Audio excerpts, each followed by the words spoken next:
Hi, my name is Hari Vilas Das. I'm the president of the Vedic Cultural Center, and we have organized this festival today. It's called Ananda Mela, the Joyful Festival of India. The purpose of the festival is to give everyone a chance to come together in community and celebrate the goodness of life and the mercy of God. And this festival today begins with the holy Ganges River. Mother Ganges descended from the heavenly planets and came down in order to benedict everyone. The entire Vedic civilization grew up on the banks of the Ganges River. And today we've made a display demonstrating the simple living and high thinking of the original Vedic Varnashram Dharma system of societal organization. It begins with holy men performing sacred sacrifices. As Krishna says in the Bhagavad Gita, Anad Bhavanti Bhutani Parjanyad Anasambhava. All living entities subsist on food grains. Food grains come from regulated rain. And regulated rain is produced by Vedic sacrifices. And the Vedic sacrifices come from regulated activities according to the Varnas and the Ashramas in the Vedic Dharmic system. So the Brahmins, they were the priestly intellectual class. Their purpose was to live a life of voluntary poverty, and they had a vow of poverty, and they would perform the education of the younger generation. As you see here, they're teaching Sanskrit, they're teaching farming, they're teaching military arts and so forth to young kids. Over here, you see them performing the Vedic sacrifices. As Krishna says in the Bhagavad Gita, Yajnartat karmano nyatra lokomam karmabandhanai. All men and women can achieve desirable things in this world by performing sacrifices for the benefit of God. And by this sacrifice, all desirable things are supplied in order to have a peaceful, prosperous life full of love and compassion, and at the end of life one can remember God perfectly and go back to the eternal world. That's the whole plan of the Vedic Varnashram system of social and spiritual orders of society. We see here the 4 orders of society based on work and quality. It's not based on birth.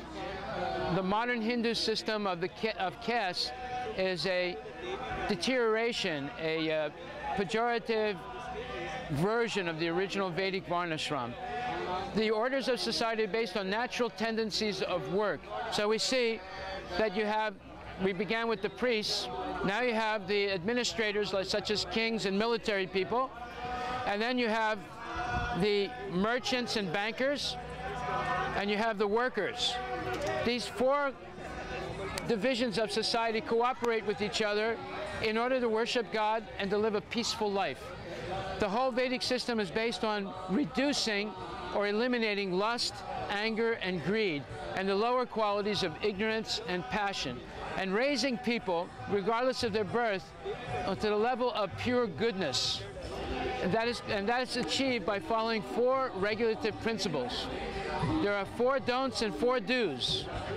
No meat eating, gambling, illicit sex, and intoxication, and regularly chanting the names of God, and eating only sanctified food, vegetarian food offered to God as a sacrifice and offered back as His mercy. And then, of course, regularly hearing the Vedic scriptures, such as the Bhagavad Gita and Srimad Bhagavatam, and finally, engaging in unselfish acts of devotion. This whole festival has at least 300 volunteers. Many of them work in Microsoft, Boeing, and other major corporations in the Seattle area. They're well-educated people, but they want to give back. Not only give back for the betterment of humanity, but also to serve God and serve humanity through the service to God. So now we come to the ideal Vedic life, which is called going green and being completely clean. When the 4 orders of social life and society cooperate, they are the Brahmins, the Kshatriyas, meaning warrior administrators, the Vaishyas, that's the farmers, the bankers, the merchants, and the workers, then they have an idyllic life. And this is the ancient system where they live in the villages. They protect cows because the cow is extremely important. Cow gives pure milk, and the milk is churned into butter, and the butter is used to perform Vedic sacrifices. So here we see cow protection at its best, and then the products of the cow are churned into butter and cream and other things. And over here we see the byproducts of the cow, such as cow dung, which is used to build houses as well as to cook food. It's an excellent renewable source of energy, and it's clean, it's biodegradable, doesn't cause any contamination, and of course it produces more oxygen in the air. There's a lot of studies done on cow dung and its beneficial properties. So they have a natural life, food grains, vegetables, and they cook with the cow dung patties in their clay ovens. The continuation of natural life, the ladies grind grain with the stone grinder. There's no electricity, there's no petroleum, there are no toxic waste materials, and they make their own fiber like cotton and make it into, use a spindle and then make it into handloom weave, and of course they grind their own spices in the simple spice grinders. This whole lifestyle is meant to promote health, welfare, and mental stability, so that people have the time and the wherewithal to think about their relationship with God and to thank God on a daily basis. This is the difference between a society based on violence, envy, jealousy, hatred, anger, and a society of peace, love, prosperity, and happiness. The whole system of societal organization and cooperation. Organizing society is one thing. Getting everyone to cooperate together is the real thing. And it's based, that cooperation happens when there is one focal point of interest in life, and that is to please God as the ultimate goal. So this simple village life was based on worshiping Krishna, the Supreme Personality Godhead. This is Tulsi. This is not a marijuana plant. It's Tulsi Devi, the holy basil plant. And there's a big story about her. We won't tell it right now.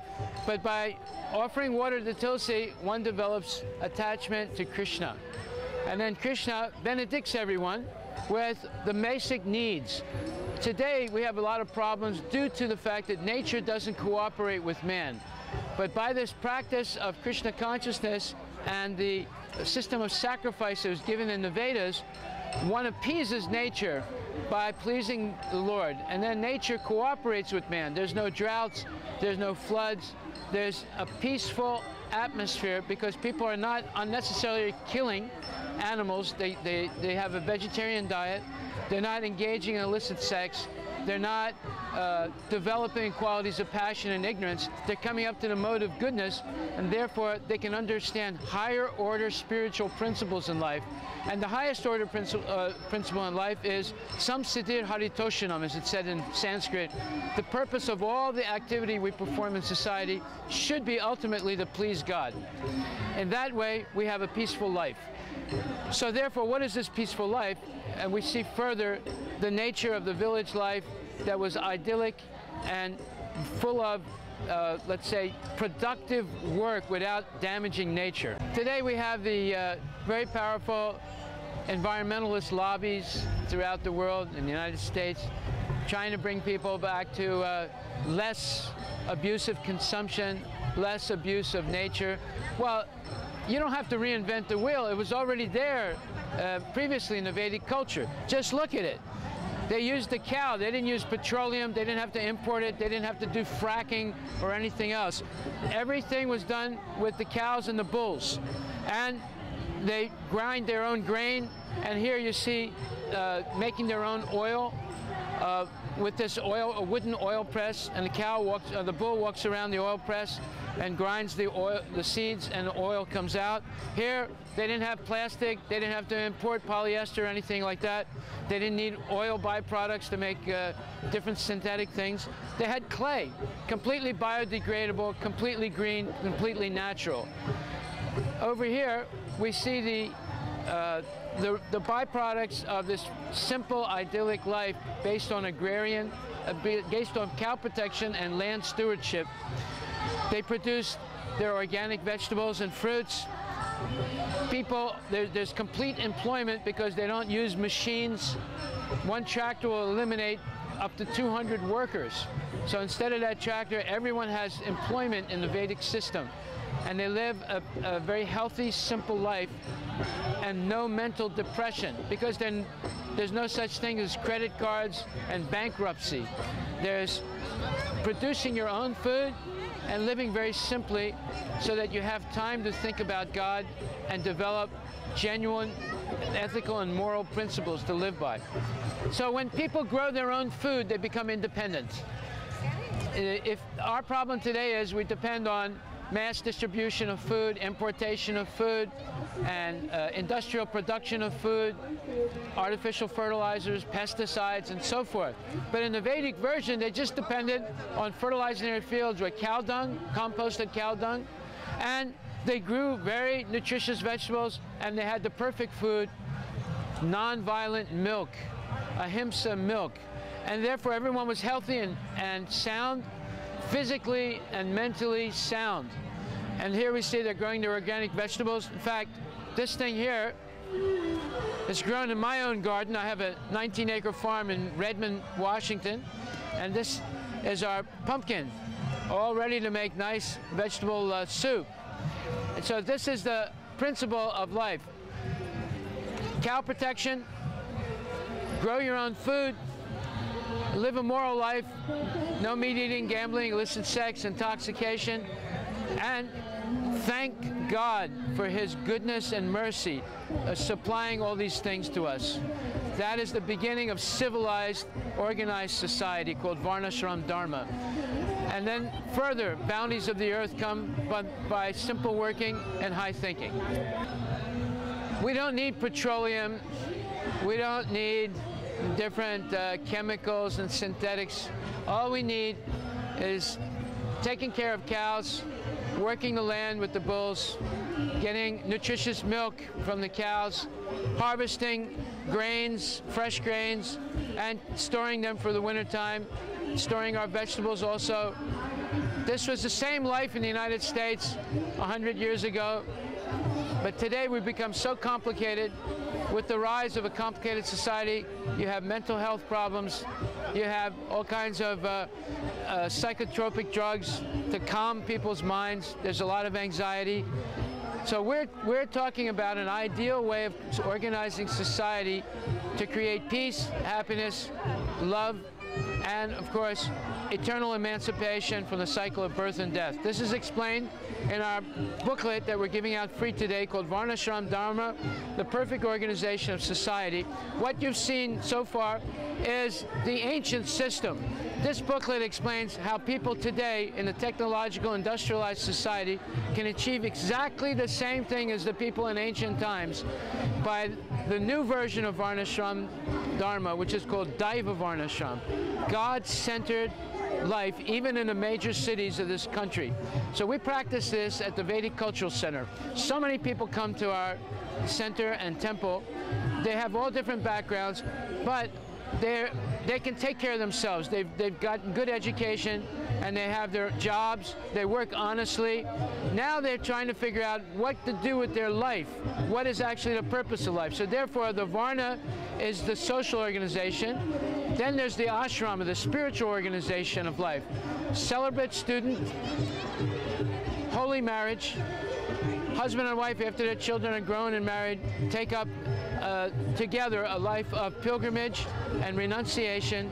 And when they're both very secure in their renunciation, there's total renunciation. The husband becomes a mendicant preacher, and the wife lives in a holy place or with their children till the end of her life. And this way, they both achieve perfection of life by being able to focus their mind on God at the moment of death and go back to this eternal spiritual world. This can be done whether one lives in agrarian life or lives in this highly technological age and industrialized age. We're teaching how to do this. This is the way to solve all the problems of society and to live a fruitful, productive life today with spiritual emancipation at the end. Hare Krishna. You can get this book either coming to the Vedic Cultural Center, or you can go online to VedicCulturalCenter.org and download it. It explains how you can achieve perfection in this life, doing your own work without changing anything in your life except introducing Krishna consciousness and the Vedic Varnashram system in your life. Thank you very much, and may you be always successful. Hare Krishna. What you've seen so far makes sense when you come to Govardhan, the magic mountain that satisfies all desires. In ancient times, Krishna made a special appearance as the mountain Govardhan, and he taught people how to worship him in a collective way. So all the different orders of society, the social orders and the spiritual orders, came together. They made a gigantic feast, and they offered it to Krishna, who appeared like this mountain, but a gigantic form, and he accepted the offerings. He actually ate it in front of everyone, and then he distributed everything to everyone, including the animals, including the plants, the trees, the insects, and all the different orders of society. So this is the ideal of the Vedic Varnashram Dharma, the social organization of society, so that everyone, including the animals, the trees, Mother Earth, make spiritual advancement and attain liberation from the cycle of birth and death. This gigantic feast, as you see here, is being distributed today and every day at the Vedic Cultural Center and at our free vegetarian restaurant called My Sweet Lord in the U District of Seattle. The principle is, it's more fun to share than to hoard. It's more fun to give than to take. And by sharing, one creates prosperity, not by hoarding. So this principle of sharing the bounty of God for equally amongst everyone eliminates Occupy Wall Street, eliminates jealousy, anger, eliminates violence, because people don't have to fight and compete when everyone serves God and shares the bounty of God equally amongst everyone else. This principle of communal sharing is what creates a green and clean society where people no longer rape nature for self-aggrandizement, but rather work with nature, because nature has inherently in it all the opulences necessary to live happily. One apple has 18 to 20 seeds. Each seed can grow a new tree. So God has put opulence in nature naturally. The only thing that holds it back is man's greed. So this process of chanting Hare Krishna and living according to this organized way of cooperation amongst the different classes of society eliminates greed, jealousy, anger, false pride, false egoism, and people live humbly and communally for the betterment of everyone. So thank you very much. Hare Krishna.